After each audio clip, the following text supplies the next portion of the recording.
The impact threw me forward. Airbag, pain, darkness, then voices. My son, Mom, can you hear me?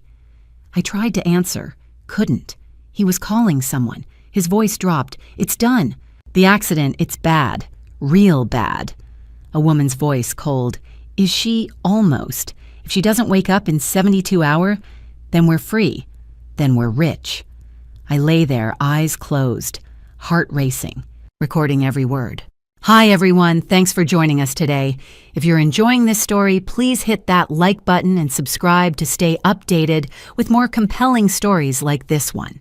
Drop a comment below and tell us what would you do in Helen's situation. Quick reminder, while this story is inspired by real-life themes of family trust and justice, some details have been fictionalized for storytelling purposes. Any resemblance to actual people or places is coincidental, but the lessons are very real. They say you can tell who truly love the dead by how they stand at the grave. I stood closest to Robert's casket at Bonaventure Cemetery, my hand resting on the polished mahogany Spanish moss, swaying in the humid savanna breeze. 48 years of marriage, and now I stood alone.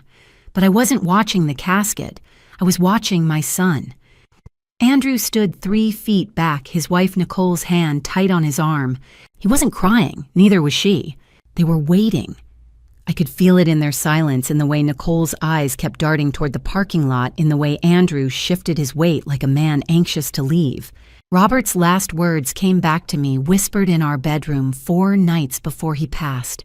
The morphine made his voice thin, but his grip on my hand was fierce. Helen, he'd said, watch Andrew. Watch the money. I'd kissed his forehead. You're tired, sweetheart. Rest. But he wouldn't let go. Promise me. I promised. I thought it was the morphine talking end-of-life fears about leaving me alone. Robert had always handled the finances. I taught 2nd grade for 35 years. I knew classroom budgets and phonics lessons.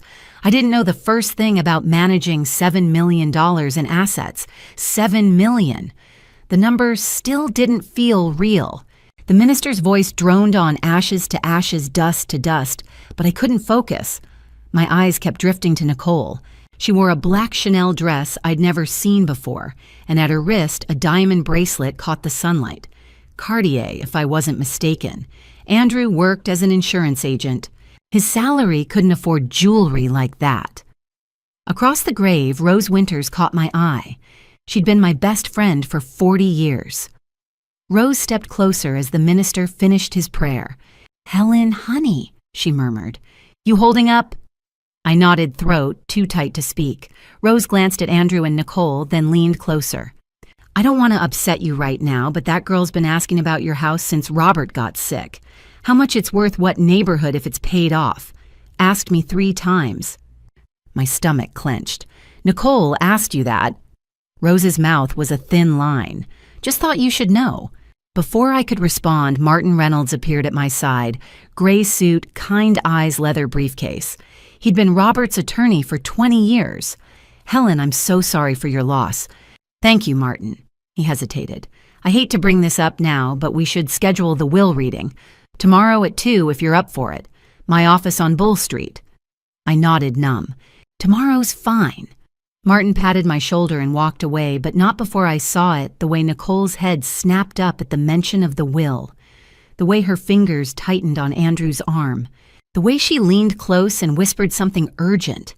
Andrew's face went pale. He nodded once. Twice.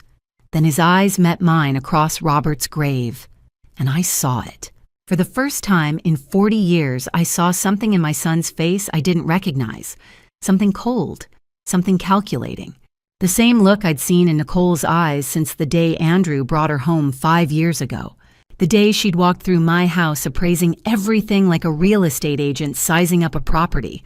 Robert's warning echoed, "Watch Andrew, watch the money." The Spanish moss stirred overhead, casting shadows across the red Georgia clay. Mourners filed past offering condolences I barely heard, but I didn't move. I stood there, Robert's casket between me and my son, and made a decision. I would watch, very carefully. because somewhere between the boy who'd cried in my arms and the man standing across from me now, I'd lost him. And if Robert had spent his final conscious moments trying to warn me, then something was very wrong. Tomorrow, Martin would read the will. Tomorrow, I'd find out exactly what Andrew and Nicole were waiting for. And tomorrow, I'd start paying attention to all the things I should have noticed months ago. After the funeral, I couldn't sleep. At 3 a.m, I sat at Robert's desk and pulled out a yellow legal pad. At the top, I wrote, "Things to watch for." Nicole's questions about the house, Andrew's evasiveness, the Cartier bracelet, Rose's warning. By sunrise, I'd filled 2 pages. At 7, I called Rose. She answered on the second ring. "Helen, what's wrong? I need your help. Don't ask questions yet."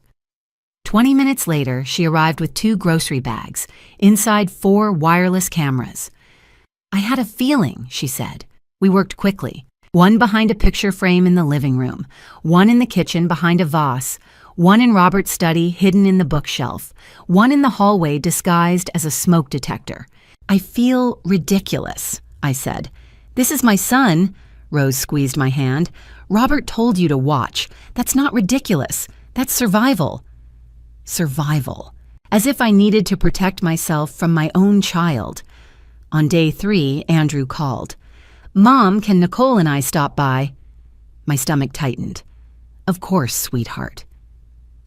They arrived at 2 o'clock. Andrew hugged me a real hug.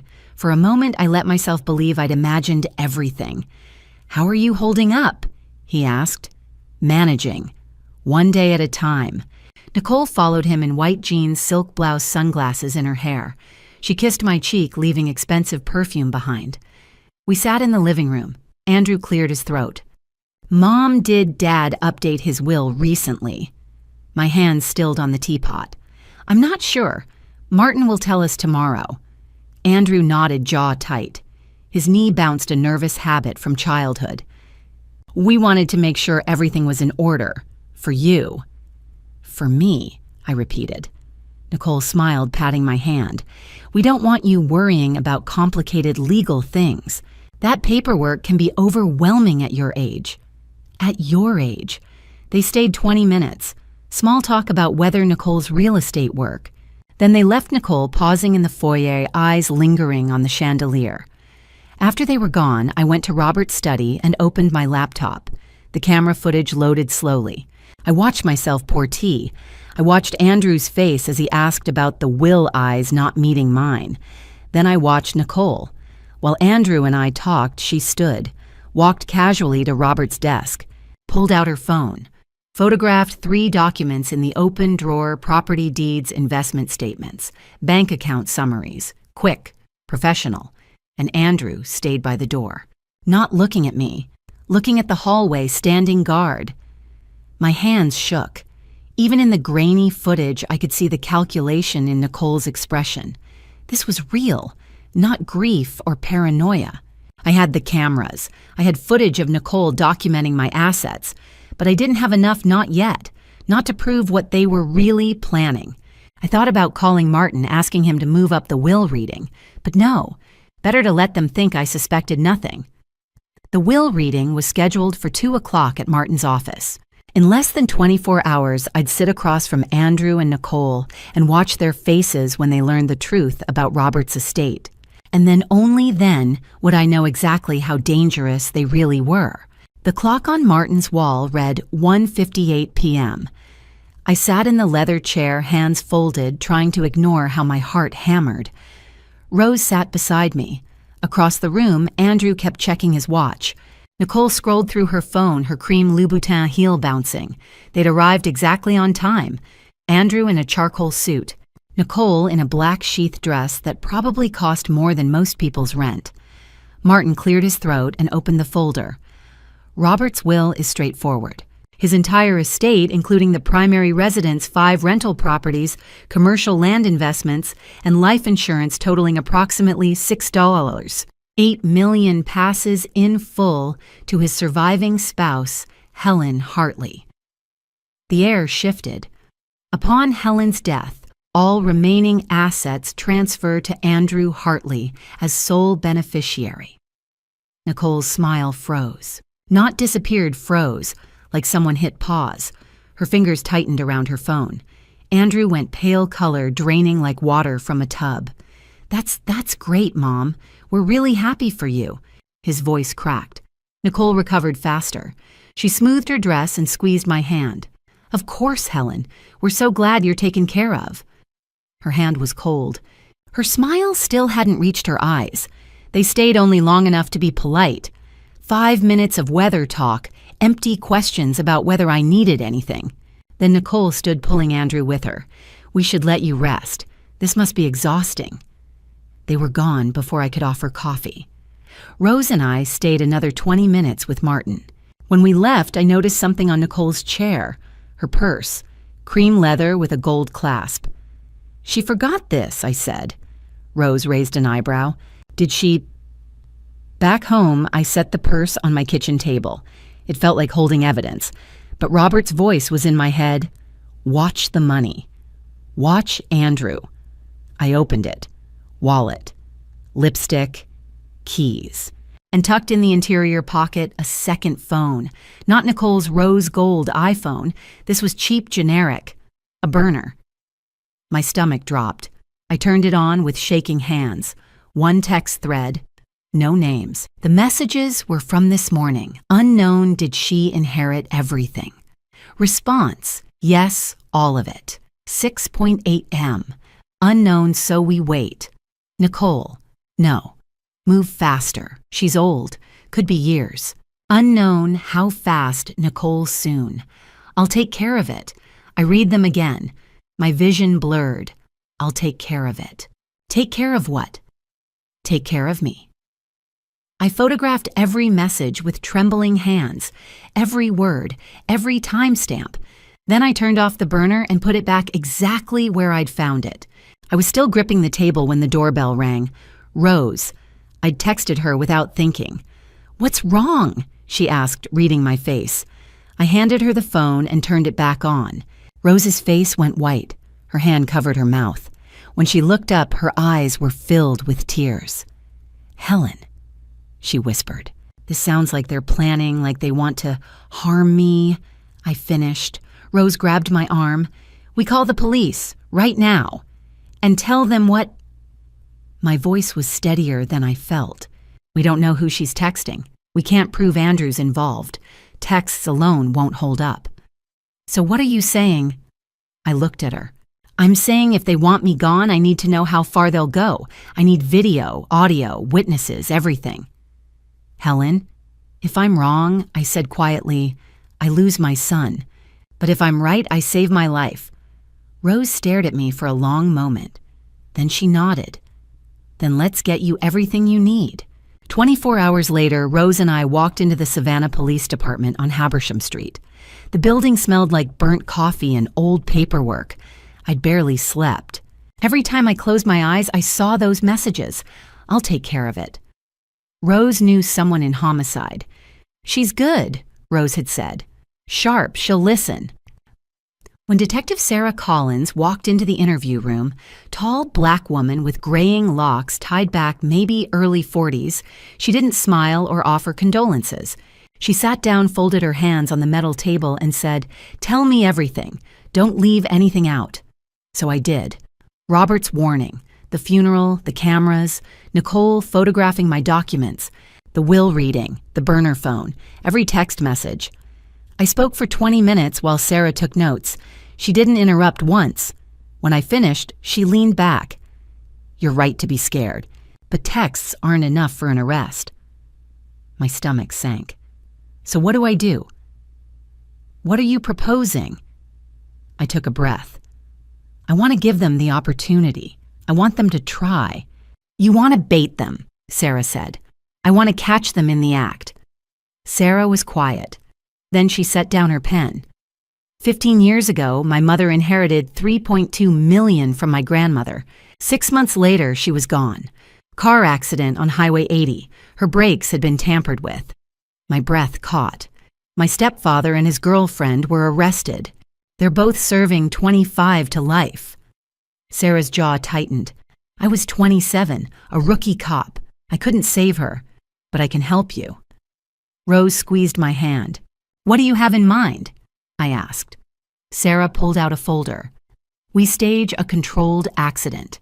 You lose control of your car at low speed, maybe 25 miles per hour crash into a tree or ditch. Non-fatal, but serious looking. Airbag deploys theatrical injuries. I nodded, mouth dry. Real EMTs transport you to Memorial Health. Dr. Alan Sheffield in the ER will cooperate. He'll tell Andrew and Nicole you're critical but stable. Next 72 hours are crucial. And then, we wire your hospital room, video and audio. We record everything they say when they think you're unconscious. Sarah's expression was hard. If they incriminate themselves, we have evidence. If they don't, you're safe and we drop it. What if they don't say anything? Then you wake up and go home. But my gut says they won't be able to resist. She slid another paper across the table. Financial records. I pulled some preliminary information this morning.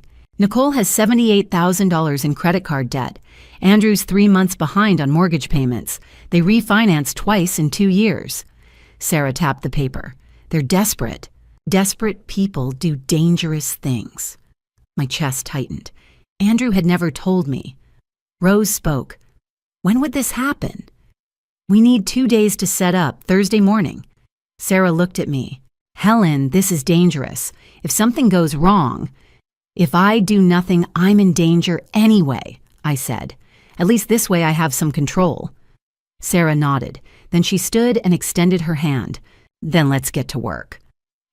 As we left the station, Rose silent beside me, I thought about Andrew, the little boy who'd cried after nightmares, who'd held my hand crossing streets. And then the man at Robert's grave. Cold eyes, calculating. Tomorrow we'd set the trap. In 72 hours, I'd know the truth. All of it. Officer Ramirez arrived at 9 in the morning with a duffel bag full of equipment. He was young, maybe 30, with careful hands and a quiet voice. Sarah had introduced him as her tech specialist. Mrs. Hartley.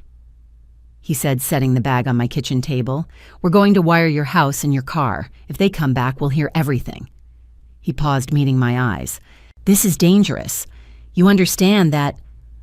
I looked at the bag, at the cameras, at the future I was choosing. Doing nothing is more dangerous, I said. He nodded and got to work. For the next 3 hours, Rose and I watched Ramirez transform my home. Pinhole cameras in my bedroom, living room, dining room, so small I couldn't see them, even when he pointed them out. He installed a GPS tracker under my car's rear bumper, showed me the miniature microphones for the hospital room vents. Voice activated, he explained.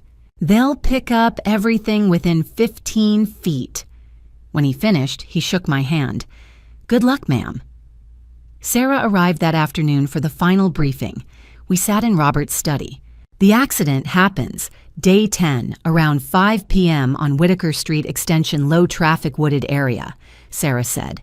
You'll lose control, hit a tree at low speed, 25 miles per hour, maximum. Airbag deploys. We'll stage bruising with makeup and 1 shallow cut controlled sterilized. My mouth went dry.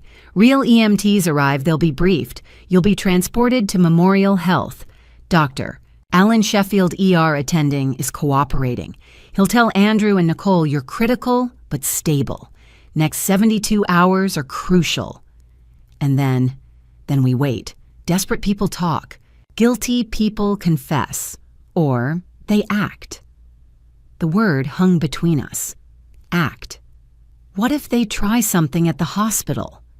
Sarah's expression softened.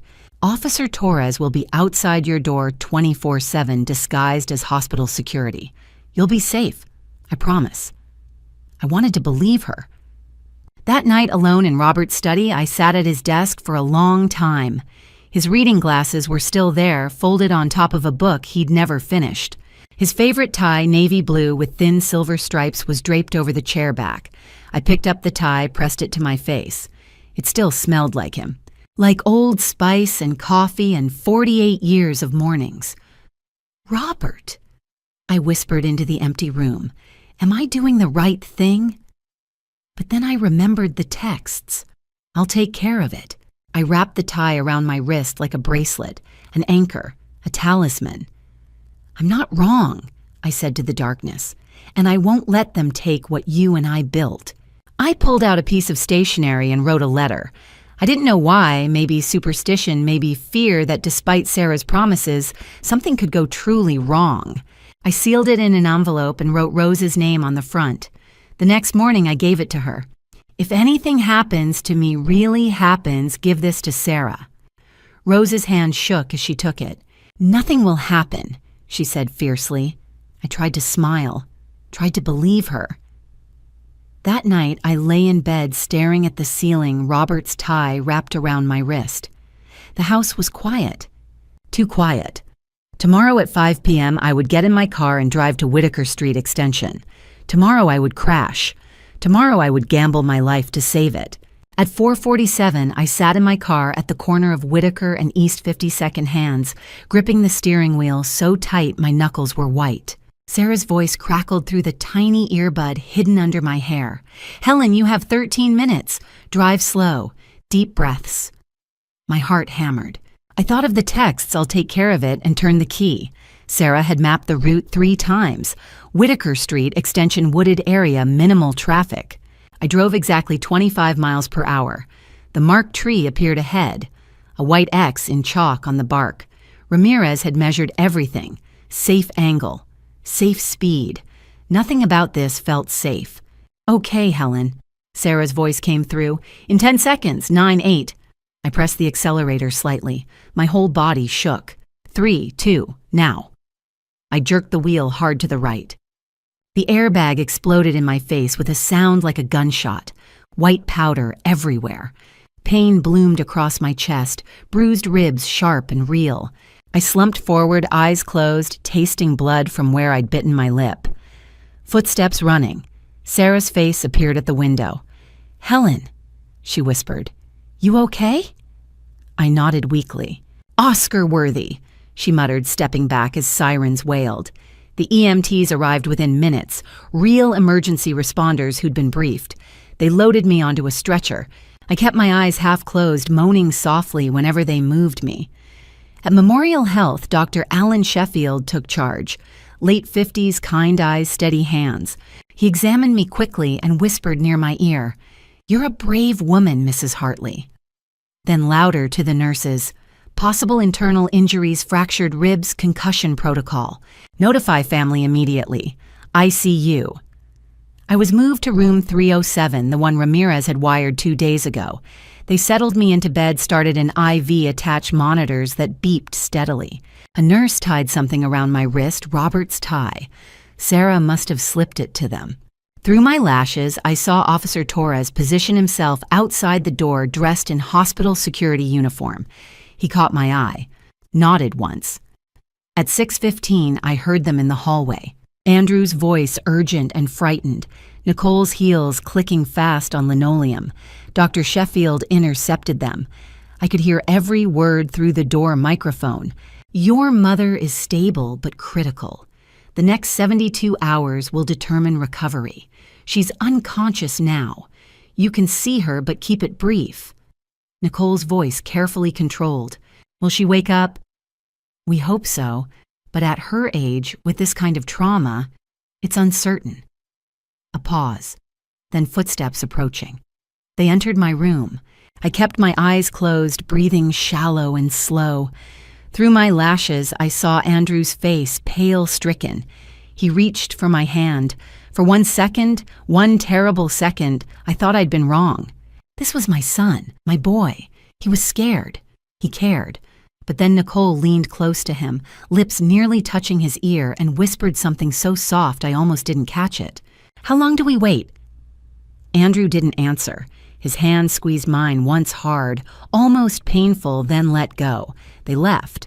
I lay in the darkness, Robert's tie wrapped around my wrist monitors, beeping their steady rhythm. Officer Torres was outside. Sarah was watching from the surveillance van. Ramirez was recording everything. The next 72 hours would decide everything. The monitors beeped steadily. I'd been lying here for 18 hours. My back ached from staying in one position. My mouth was so dry I could barely swallow, but I didn't move, didn't open my eyes, didn't let my breathing change. Through the door, I heard footsteps approaching. 2 pairs. Nicole's heels sharp, quick, impatient clicking on linoleum. Andrew's slower, heavier, hesitant. Sarah's voice crackled in the tiny earbud hidden under my hair. "They're coming in. Stay still. We're recording." I slowed my breathing, made it ragged and shallow. Let them think I was dying. The door opened. Andrew's cologne reached me first, the same brand Robert used to wear. It made my chest ache. Andrew sat in the chair beside my bed. His hand found mine warm and familiar. "Mom," he said softly, "I'm so sorry. I'm so sorry for everything." His voice cracked. He was crying. For a moment, just a moment, I wanted to open my eyes, to tell him it was okay, to forgive him. But then Nicole spoke. "Andrew, we need to talk about practical things." Her voice was cold. Her will, the properties. "Nicole, not now." "When then?" Her heels clicked as she moved closer. "If she doesn't wake up, we need to be ready." Andrew's voice was thick. "She's my mother, and she's sitting on $6.8 million while we're drowning in debt." Nicole's tone sharpened. "Let's talk outside." Andrew squeezed my hand once too hard, almost painful, then let go. Their footsteps retreated. The door clicked shut. But I could hear every word through the hallway microphone. Nicole's voice low and hissing. "This is taking too long. What if she wakes up?" "What do you want me to say?" Andrew sounded exhausted. "I didn't sign up for what? For solving our problems." Nicole cut him off. "You're $120,000 in debt, Andrew. The bank is foreclosing on our house in 3 months." "I know that. Then you know this accident is a gift. We don't have to do anything, we just wait." A pause. I strained to hear. "What if someone finds out about before—" Andrew's voice was barely audible. "About what, a few texts?" Nicole laughed sharp and bitter. "Relax, no one's looking." Another pause. "If she wakes up," Nicole said slowly, "we're back to waiting for years, maybe decades. I'm 37, Andrew. I'm not waiting until I'm 50 to live the life I deserve." Andrew didn't respond. They walked away, footsteps fading down the corridor. I lay there in the hospital bed, heart racing so hard I was afraid the monitors would give me away. Sarah's voice came through the earbud. "Perfect, keep going. We need more." More. She needed more evidence, more proof, more of my son condemning himself. I thought about Andrew at 5 years old crying after a nightmare. I thought about teaching him to ride a bike to be kind to people. I thought about the day he graduated college. And I thought about the man in that hallway listening to his wife talk about my death like it was a business transaction. Somewhere between that little boy and this man, I'd lost him. That afternoon, they came back. Nicole brought flowers, white lilies, the kind people send to funerals. She set them on the bedside table with a smile for the nurse. "For when she wakes up," she said sweetly. But when the nurse left, when she thought we were alone, Nicole leaned close to my bed, close enough that I could smell her perfume, something expensive and floral. She bent down her lips near my ear and whispered, "I hope you don't wake up, Helen. It would be so much easier that way." Then she straightened, smoothed her dress, and walked out, heels clicking. I lay there shaking inside Robert's tie still wrapped around my wrist like armor. Sarah's voice, "Got it. All of it." But I didn't feel victorious. I felt broken. The next few days would tell me everything I needed to know. On day 2, Nicole came alone. It was 2 in the afternoon. I heard her heels in the hallway, then the door opening. She checked the corridor first, then pulled out her phone and typed fast. A text alert. She read it and smiled. She walked to my bedside and leaned close. "Still sleeping, Helen," she whispered. "Good, stay that way." Then she kissed my forehead. It took everything I had not to flinch. At 2:15, she stepped into the hallway close enough to the door that the microphone caught every word. She called someone. It's me. She's still out. No, the doctor says maybe another day or two. I know. If she wakes up, we're done. A pause. Damien, listen, the baby doesn't change anything. Andrew thinks it's his. He'll never know. My mind registered the name, Damien. Because I'm not stupid. I've been careful. Yes, I'm sure. 16 weeks. The timing works out. Another pause. Look, once she's gone and the money comes through, we can... Footsteps. She ended the call abruptly. I lay there, heart pounding. Nicole was pregnant. 16 weeks. And the father was someone named Damien, not Andrew. That evening, Andrew came alone. It was late past visiting hours. He must have convinced the nurses to let him in. He looked terrible, unshaven, dark circles under his eyes. He sat in the chair beside my bed and put his head in his hands. Mom, I don't know what to do. His voice broke. Nicole keeps talking about money, about the house, about the future.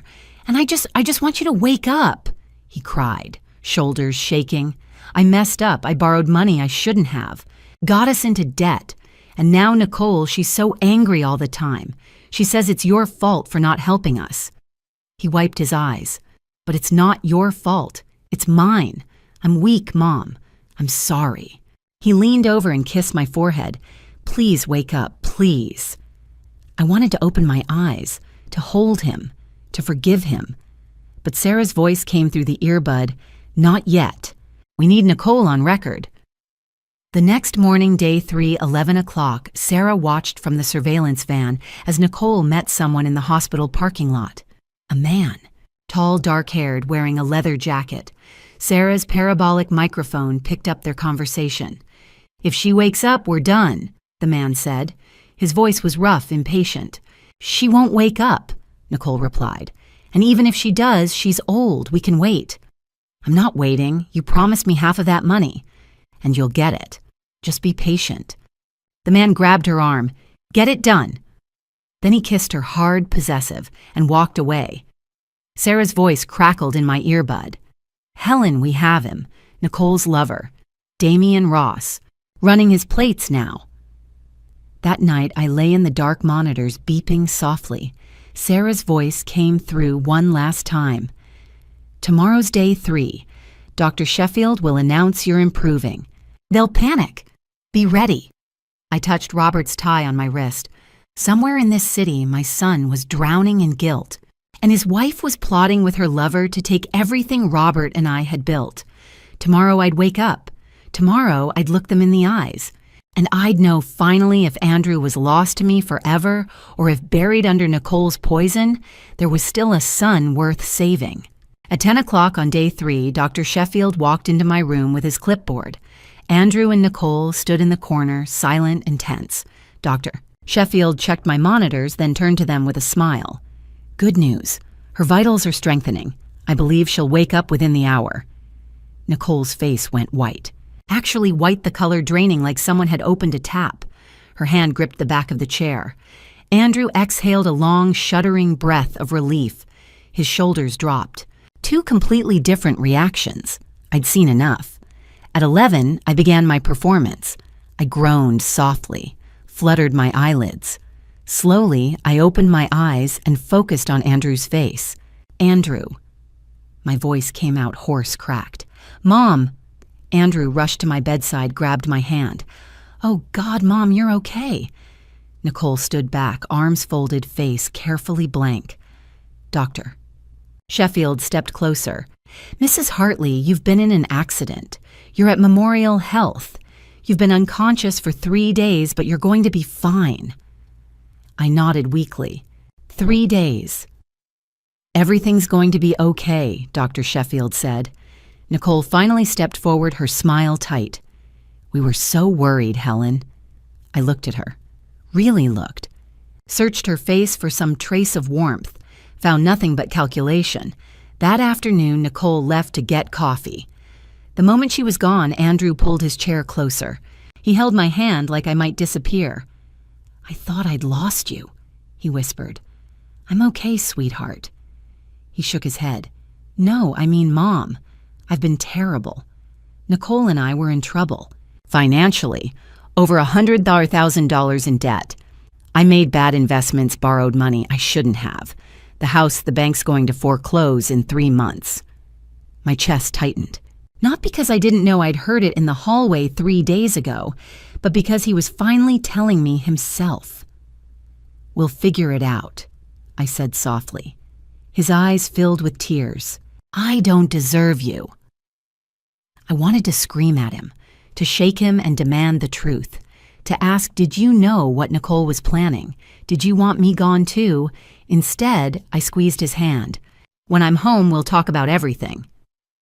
That evening, Nicole returned. She set a coffee cup on my bedside table, her own cup, I noticed, not one for me. "When can you come home?" she asked Dr. Sheffield, not me. "A few more days of observation," he replied. Nicole's jaw tightened. A muscle twitched near her temple. Of course, whatever's best for Helen. But she checked her phone 3 times in 5 minutes. Distracted, angry, trapped. I watched her and thought, you wanted me gone. You planned for it. And now I'm alive, awake, and you have no idea what I know. After they left, Sarah's voice came through the earbud, quiet and steady. "Helen, we have everything. The recordings, the photos, Damian Ross's identity. We can arrest them right now, tonight." I stared at the ceiling. Robert's tie was still wrapped around my wrist. "Not yet," I said. Silence. Then Helen. "I want them to confess to my face. I want Andrew to choose Nicole or me, her lies or the truth. One last time." Sarah was quiet for a long moment. "You're braver than I thought." I closed my eyes, touched Robert's tie. "I'm not brave, Sarah. I'm heartbroken." Dr. Sheffield signed the discharge papers Tuesday morning. 4 days since the accident. 4 days of lying, still listening, waiting. "You're cleared to go home," he said quietly. "Take it easy. No driving. Call me if anything feels wrong." "I will. Thank you." Andrew arrived 20 minutes later. He looked better, showered, shaved, but the tension hadn't left his face. Nicole followed him in heels, clicking designer purse over one arm. She stopped just inside the door, scrolling through her phone. Andrew helped me into the wheelchair. Nicole walked ahead. I watched her reflection in the polished elevator doors, jaw-tight eyes, cold fingers moving fast across the screen. I almost smiled. The drive home was silent. Andrew kept his hands at 10 and 2, glancing at me in the rearview mirror every few seconds. Nicole sat in the passenger seat, staring out the window. At one point, I caught her eyes in the side mirror. She was watching me, calculating. When we pulled up to the house on Whitaker Street, Andrew came around to help me out. Nicole stayed in the car, tapping her phone. The door opened before we reached it. Rose stood in the entryway, her face bright with relief. She pulled me into a careful hug. "Thank God you're home." "I'm all right," I said. Nicole stepped inside, glancing around the living room. "We were planning to come by and clean up, but we didn't want to intrude." "You've already intruded," I thought, "into my files, my finances, my life." But I smiled. "That's thoughtful." Andrew hovered near the door. "Do you need anything, Mom?" "I'm fine. Rose is staying with me for a few days." Nicole's eyes narrowed. "Is that necessary?" "I'll feel safer," I said, holding her gaze. She didn't answer, just turned and walked toward the kitchen. Andrew kissed my forehead. "Call if you need anything." They left. That evening, Rose and I sat in Robert's study. The lamp cast long shadows across the bookshelves. "Sarah says she has enough to arrest both of them," Rose said quietly. "The recordings, the photos, Damian's identity." "I know. Then why are we waiting?"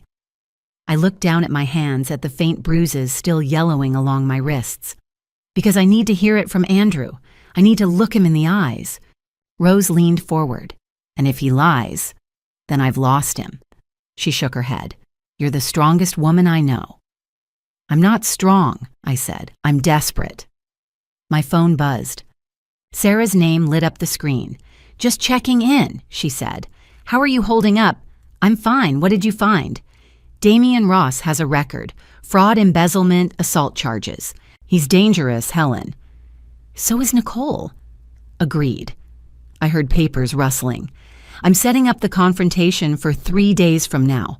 My office. Rachel Porter will be there. Everything will be recorded. Good. Helen. Sarah said, her voice softer. Are you sure we can arrest them now? Yes, I do. She was quiet, then, all right, I'll call tomorrow. Rose had gone upstairs. The house was dark except for the desk lamp. I sat alone in Robert's study, his navy tie still wrapped around my wrist. Watch Andrew, he'd said on his deathbed. I was watching. In 3 days, I'd sit across from my son and his wife and ask them if they wanted me dead. And depending on their answer, I'd either forgive them or destroy them. I ran my thumb across the silk of Robert's tie. I'm watching, sweetheart, and I'm ready. Rachel Porter's office was all glass and steel, sharp angles and clean lines. She stood when I entered, extending her hand across the desk. Mrs. Hartley, Detective Collins told me what you've been through. I'm very sorry. I shook her hand. Sorry doesn't help. Preparation does. She smiled slightly. Then let's get to work. Rachel sat across from me, a yellow legal pad open in front of her. Rose sat to my left, hands folded. Sarah leaned against the window, arms crossed.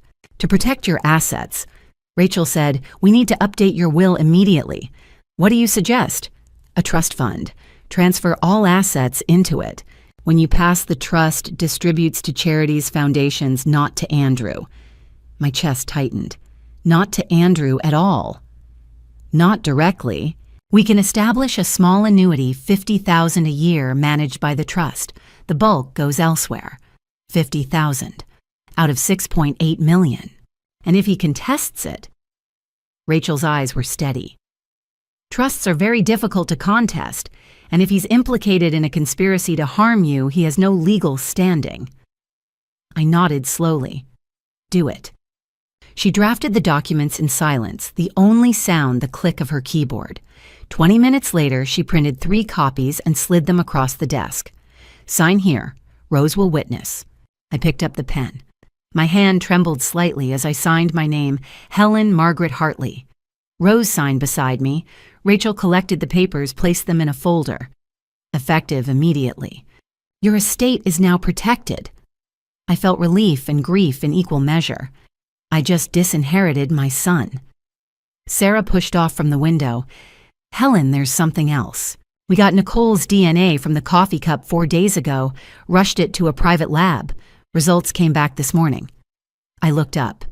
And the baby she's carrying isn't Andrew's. The father is Damian Ross. The words hit like a fist to the stomach. Does Andrew know? Not yet, but you're going to tell him at the confrontation. I closed my eyes. This will destroy him. Helen, Sarah said quietly. This is the final hammer on Nicole. She's lied about everything, the texts, the affair, the paternity. Andrew deserves to know. I know. But knowing didn't make it easier. Rachel leaned forward. Mrs. Hartley, when you confront them tomorrow, they may become aggressive, even violent. Are you prepared for that? I looked at her. I survived a staged car crash and 3 days pretending to be in a coma. I'm prepared.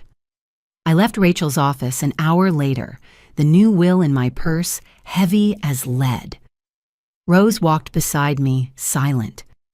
The sun was bright on Broughton Street, the air thick with humidity and the scent of magnolia.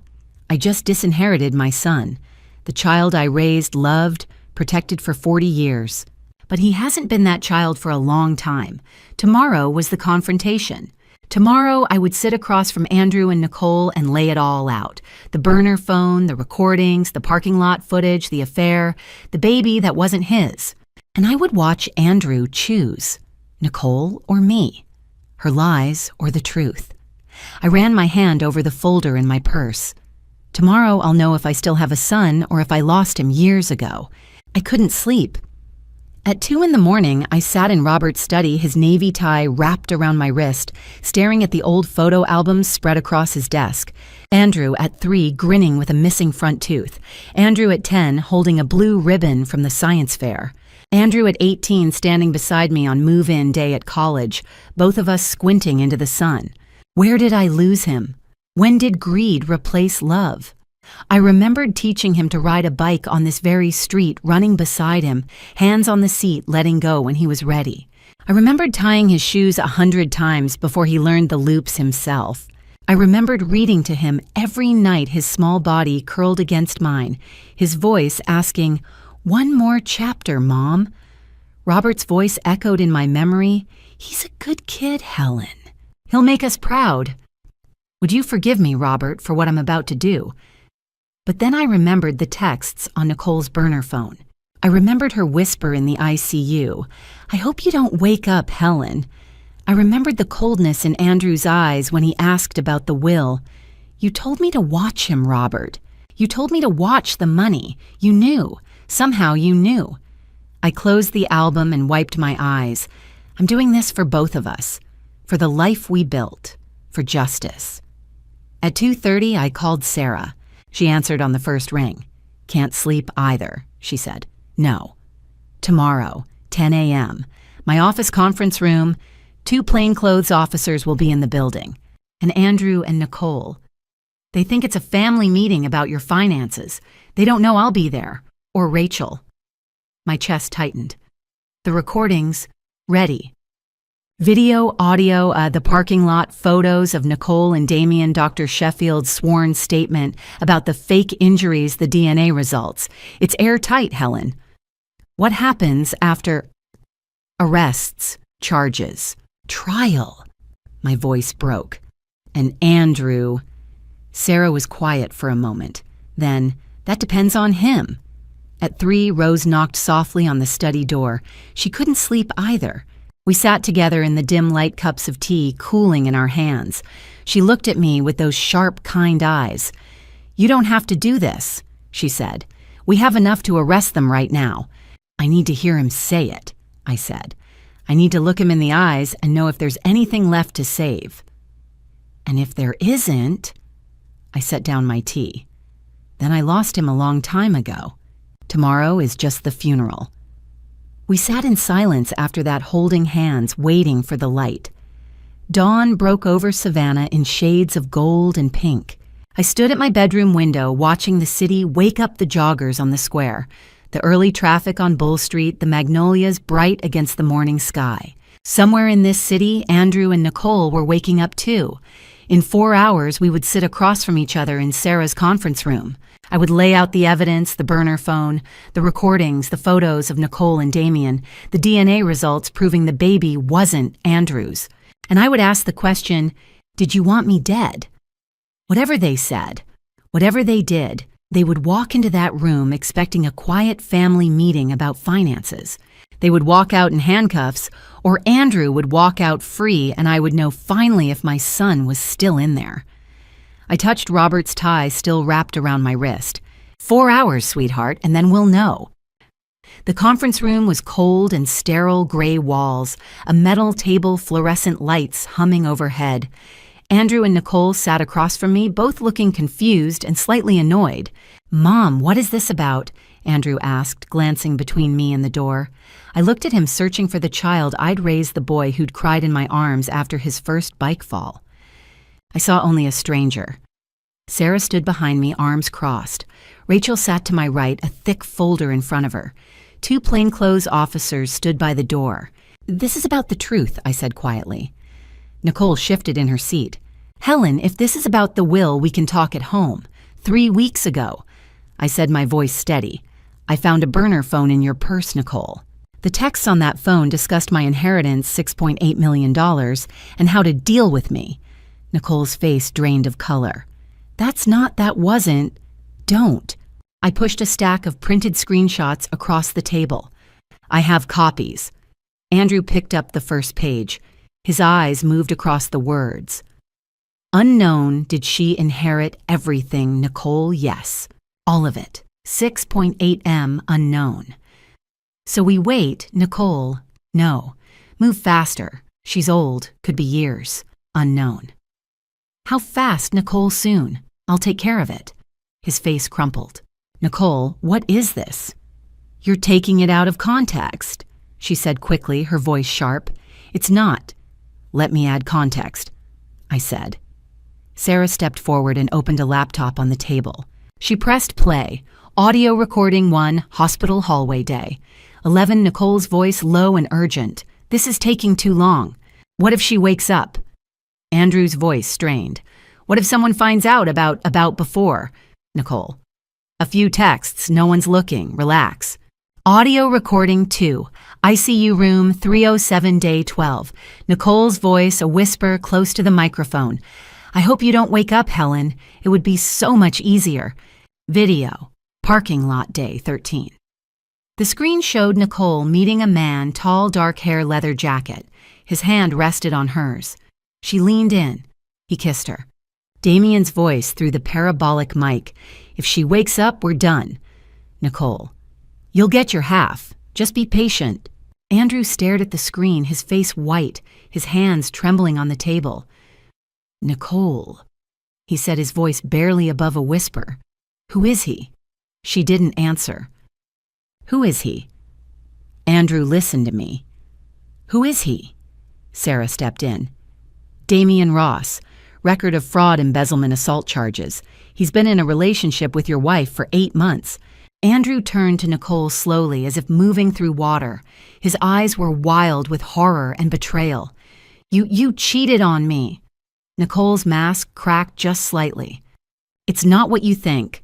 There's more, I said. I pushed one more document across the table. The DNA results. You're 16 weeks pregnant, Nicole. Congratulations. But the baby isn't Andrew's. It's Damien's. Silence. Complete terrible silence. Andrew stared at the paper, then at Nicole, then back at the paper. No, he whispered. No, you said you told me. Nicole's jaw tightened. She said nothing. Andrew stood abruptly, his chair scraping loud against the floor. You lied, he said, his voice breaking. About everything. The baby, the money, all of it. He turned to me, his eyes wide and desperate. Mom, I didn't know. I swear to God, I didn't know about him, about the baby. I held his gaze, my voice calm and cold. But you knew about the plan, Andrew. You knew she wanted me dead, and you went along with it. He opened his mouth, closed it. No words came. Nicole stood, her face hardening into something sharp and defiant. This is entrapment, she said. Sarah smiled. No, she said. This is justice. If you've made it this far, drop a comment and tell me, do you think Helen should forgive Andrew, or is it too late? The next part reveals everything. The arrests, the breaking point, and Helen's final decision. Fair warning, what happens next is based on real legal procedures, but some details have been dramatized for storytelling. If you're ready to see justice served, keep watching. If not, this is your chance to step away. Nicole bolted for the door. Officer Reed stepped into her path, hand on his holster. Sarah's voice cut through the room. Sit down, Mrs. Hartley. Nicole spun around. You can't prove anything. Sarah pulled out handcuffs. Nicole Hartley, you're under arrest for conspiracy to commit murder fraud and attempted manipulation of an inheritance. You have the right to remain silent, Nicole screamed. Andrew sat frozen. Officer Morales took Nicole's other arm. They cuffed her, the metal clicking shut. She twisted toward Andrew, eyes wild. Do something, tell them. Andrew didn't move, didn't speak. Nicole's face contorted. You're pathetic, she hissed. You've always been pathetic. I should have left you years ago. Andrew crumpled forward, tears streaming. She's manipulating you, Nicole shouted as the officers pulled her toward the door. She's destroying us. I stood slowly. I didn't destroy you, Nicole. You destroyed yourself. They dragged her into the hallway. Her screaming echoed long after the door closed. 5 minutes later, another officer brought Damien Ross in. Already cuffed, leather jacket gone, dark hair disheveled. Through the glass partition, he saw Nicole mascara streaking her face. He turned to Sarah. I want a lawyer. You'll get one. At arraignment. His eyes found mine. He smiled, slow, cruel. You think you're so smart, old woman, you'll regret this. Sarah stepped between us, threatening a witness. Add another charge. They took him away. His smirk never faltered. Now just the 4 of us, Me, Andrew, Sarah, and Rachel. Andrew sat with his head in his hands, shoulders shaking. "Mom," he whispered, "I'm sorry." Sorry for what, Andrew? Be specific. He looked up, face red and blotchy. For not stopping her. For listening. She said you were selfish, hoarding Dad's money while we drowned in debt. She said if something happened to you, it would be natural. You're 68. Accidents happen. My chest tightened. Did you help her plan the accident? No, I swear I didn't know about Damien the baby. But you knew she wanted me dead. Silence. He looked down. I thought she was just venting, just angry. I didn't think she'd actually... You didn't think, I said. Or you didn't want to think. His eyes went wide, desperate. Please, Mom, please forgive me. I'll do anything. I stood, smoothed my cardigan, Robert's tie still wrapped around my wrist. No. Andrew's face collapsed. Mom, you chose her over me, over your father's memory, over everything we taught you. My voice didn't shake. I wouldn't let it. Now you have to live with that. Sarah stepped forward. Andrew, will you cooperate, testify against Nicole and Damien for leniency? He blinked, dazed. What charges? I didn't do anything. Conspiracy. Failure to report a crime. We have recordings of you agreeing to wait for your mother to die. Andrew turned to me one last time. I saw the boy who cried after nightmares, who held my hand crossing the street. But I also saw the man who stood silent while his wife wished I'd never wake up. Testify, I said quietly. Tell the truth. It's the only way you'll ever face yourself. Andrew nodded, barely chin trembling. Sarah gestured to Officer Reed. Process him. Keep him separate from Nicole. They let him out. I stood alone in the conference room. Rachel touched my shoulder gently. Helen, are you all right? I looked at the empty chair where my son had sat. I'm vindicated, I said, and completely, utterly heartbroken. The news broke just hours after the arrests. Savannah woman escapes daughter-in-law's murder plot. I watched from my living room, Rose sitting beside me, both of us silent. The TV showed my face, a photo from Robert's funeral, where I looked small and fragile in my black dress. I don't feel small anymore, I thought. I feel 1,000 years old, and so tired. The evening news on day 21 played footage of the courthouse. Nicole Hartley, 37, and her lover, Damien Ross, 41, have been arrested on charges of conspiracy to commit murder. The victim, Helen Hartley, 68, the defendant's mother-in-law. The screen showed Nicole being led into the courthouse, her face half covered by her coat. Damien smirked at the cameras, defiant even in handcuffs. Andrew was nowhere in the footage, protected as a cooperating witness. I turned off the TV. I didn't want this to be public, I said quietly. Rose shook her head. You didn't have a choice, Helen. Justice has to be public. Justice doesn't feel like I imagined. On day 20 tech, and my neighbor George Sullivan came by with a casserole. Helen, he said, standing on my porch, his kind face lined with concern. I just saw the news. I'm so sorry. If you need anything at all. Thank you, George. I took the dish from him, genuinely touched. That's very kind. He hesitated. Your husband was a good man. He'd be proud of you. My eyes stung. I don't know anymore. George's expression softened. You survived, Helen. That takes extraordinary strength. After he left, I sat at the kitchen table staring at the casserole. I didn't touch it, and for the first time since the arrests, I cried. On day 23, Rachel called with a legal update. Nicole and Damien are being held without bail. High flight risk, and given the severity of the charges, the judge wasn't taking any chances. And Andrew... My voice was steady, but my chest felt tight. Released on his own recognizance. He's agreed to testify against them. What happens to him? Rachel was quiet for a moment. If he testifies honestly and cooperates, fully suspended sentence, community service. He won't go to jail. I nodded even though she couldn't see me. And Nicole? 15 to 25 years if she's convicted. Damien will face similar charges. And the baby. That's complicated. Family services will get involved, likely adoption, or Damien's family if they step forward. I felt a sharp pang in my chest. A grandchild I would never know. That night, Sarah called. "Trial's been set for 6 months from now. Are you ready for that?" I looked around my living room. The photo album still sat on Robert's desk. His navy tie was draped over the arm of his chair.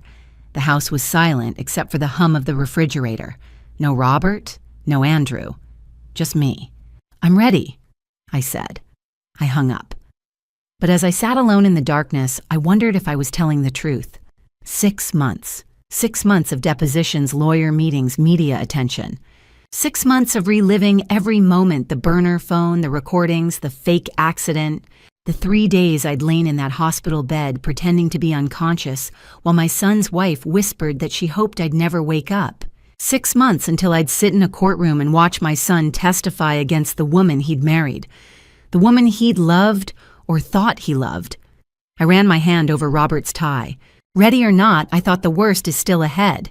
6 months later, I sat in the courtroom at Chatham County Courthouse, my hands clasped in my lap, Robert's navy tie wrapped around my wrist like a talisman. Nicole sat at the defense table, her belly swollen at 7 months. She didn't look at me. Hadn't looked at me once since the trial began. Damien sat beside her, jaw set, eyes defiant.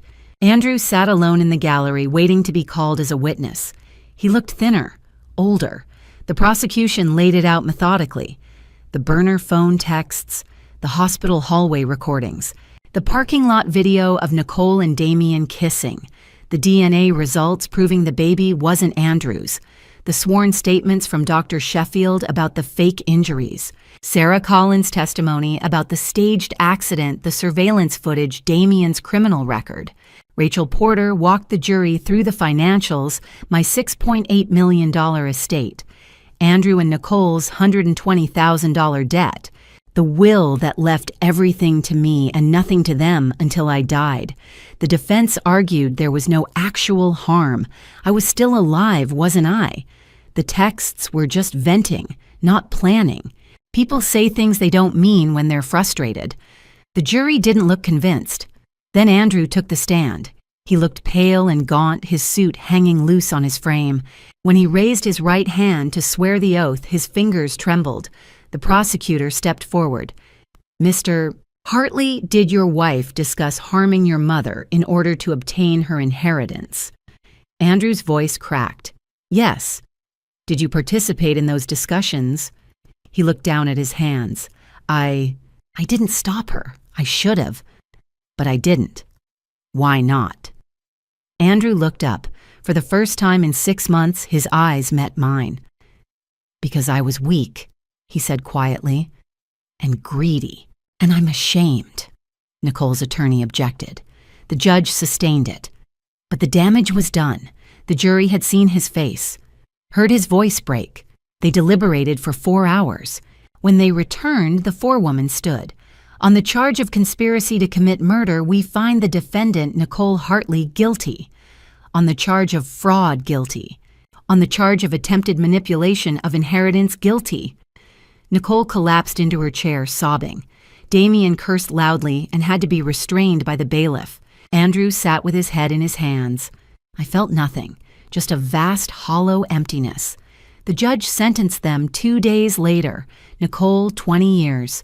Damien, 18 years. I stood as the bailiff led them out. Nicole was still crying. Damien was still cursing. Andrew sat frozen in the gallery, staring at nothing. I walked out of the courtroom. I didn't wait for Andrew. Didn't look back. Outside, the Savannah sun was bright and warm. Spring had come while I'd been sitting in that cold courtroom, reliving the worst months of my life. I stood on the courthouse steps and breathed in the air, magnolia blossoms, fresh-cut grass, the salt from the river. Rose was waiting by the car. She didn't say anything, just opened the door. I slid into the passenger seat and closed my eyes. It's over, I thought, but nothing felt finished. 20 years for Nicole, 18 for Damien, and Andrew free legally, but destroyed in every other way. I'd won, I'd survived, and I'd lost everything that mattered. Andrew asked to see me 1 week after the trial. I wanted to refuse, but Rose stopped me. "You'll regret it if you don't, even if it's just to say goodbye." So I agreed. A cafe on Broughton Street, public, neutral, safe. I arrived first. My hands trembled as I wrapped them around a cup of coffee I didn't drink. Outside, Savannah moved on tourists, local spring sunshine through the live oaks. Andrew walked in 10 minutes late. He looked older, gaunt clothes hanging loose new lines around his eyes. "Thank you for coming," he said quietly. I didn't smile. "What do you want to say?"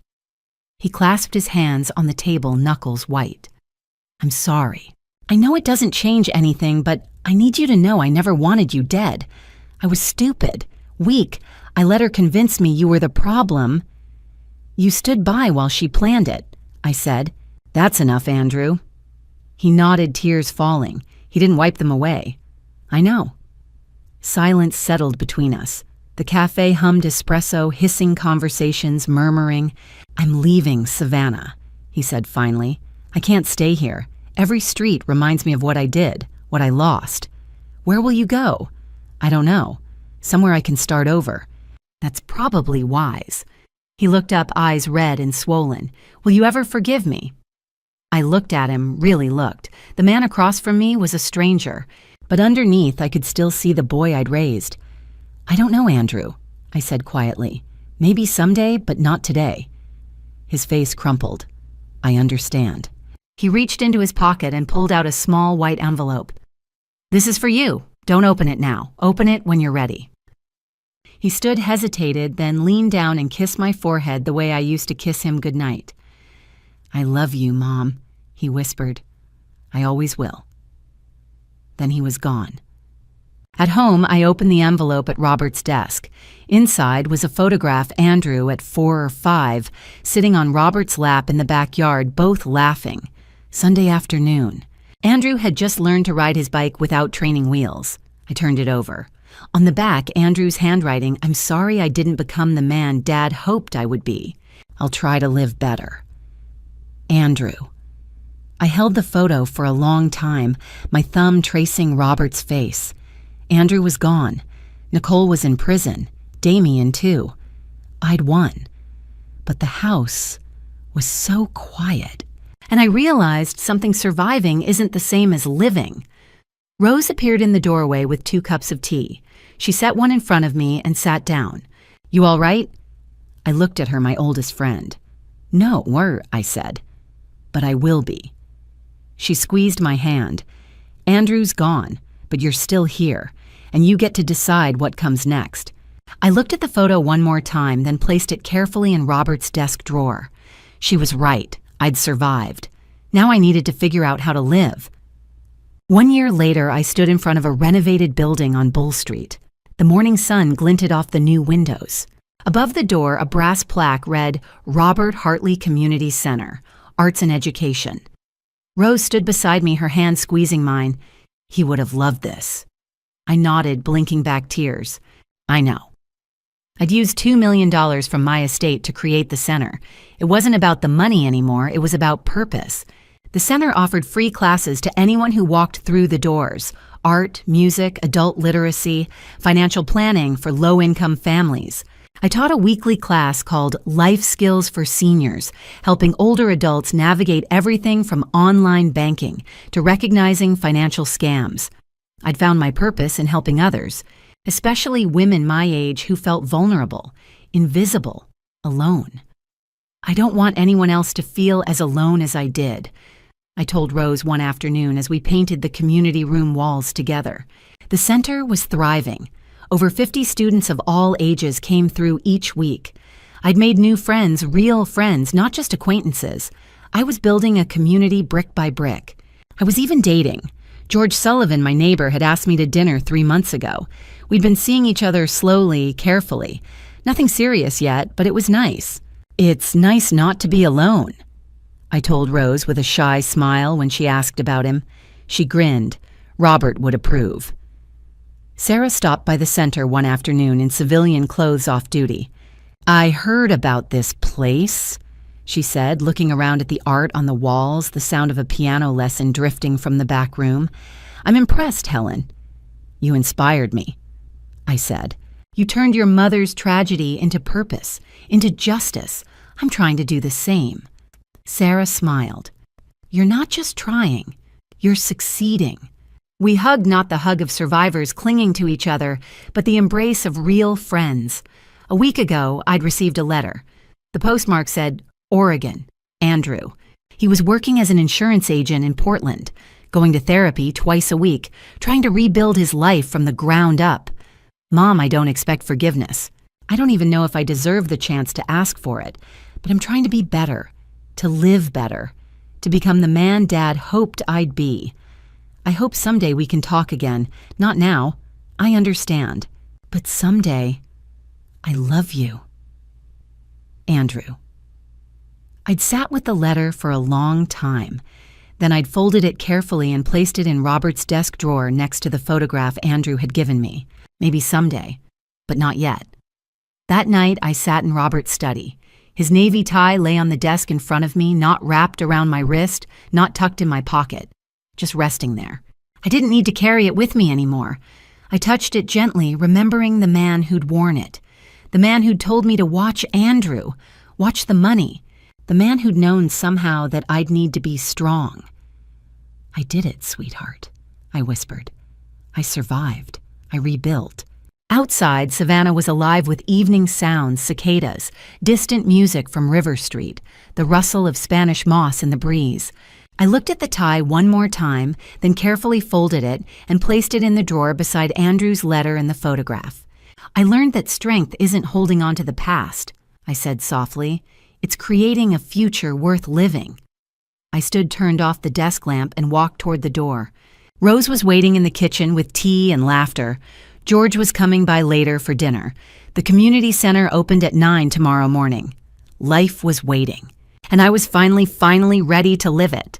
Looking back on everything I've been through in these family drama stories, I want to share what I've learned.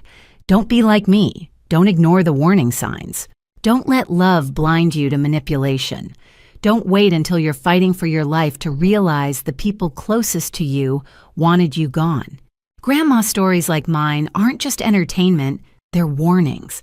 We elderly women are often targeted in family drama stories because people assume we're weak or too trusting. But by God's grace, I survived. By God's strength, I found the courage to fight back. And by God's mercy, justice was served. These grandma stories teach us hard lessons. My advice, protect yourself. Watch your finances closely. Trust your instincts.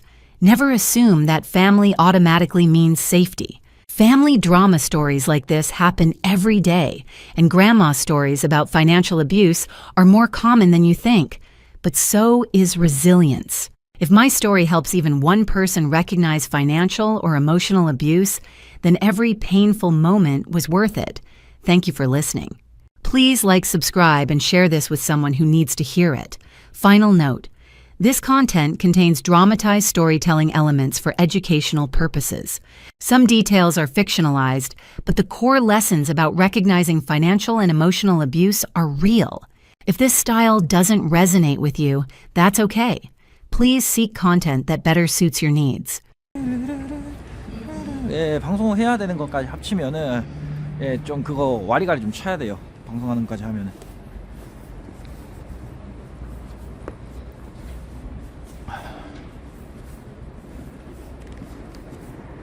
오늘 모르겠다. 오늘 뭐 그거 예, 오늘 좀 먹었으면 좋겠네요.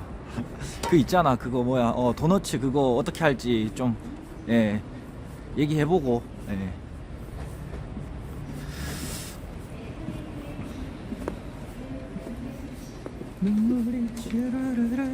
어제보다 덜 춥냐고요? 비슷비슷한데. 오늘이 더 추운 거 아니야? 더 추운 거 같은데 오늘이 어제보단. 날씨가 흐리잖아요. 날씨가 흐려.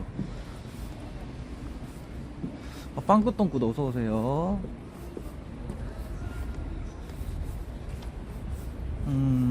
오늘은 일단은 체조부터 먼저 좀 하고 갑시다. 오랜만에 좀 체조 좀 하자야. 몸이 좀 안 풀린 것 같아 오늘은. 얼마 못 자서.